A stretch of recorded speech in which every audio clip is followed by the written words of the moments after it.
Doncs amb molta il·lusió, ja teníem ganes, ens hem estat preparant tota aquesta pretemporada perquè arribés aquest moment i amb molta il·lusió i ganes de que arribi el diumenge. Sí, està clar, al final treballem per agafar sensacions, sobretot a la pretemporada, però si els resultats acompanyen i a sobre fer les coses bé és important per arribar amb bones sensacions. Bueno, crec que la base de l'equip es manté, també el cos tècnic, llavors això ajuda a tenir les bases de l'any passat que ens ajudaran a ser un bloc fort en aquest sentit i a sobre els nous fitxatges segur que ens aportaran molt. Jo crec que s'han adaptat molt bé, com he dit, ens aportaran molt i crec que amb el bloc que teníem l'any passat i amb els nous fitxatges donarem un paper molt bo. Doncs molt bé, amb moltes ganes,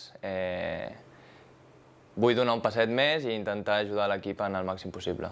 Doncs sabem que gairebé el 100% dels abonats s'han mantingut, llavors crec que l'afició és molt important per nosaltres i ens ajudaran un altre cop a fer un any molt bonic.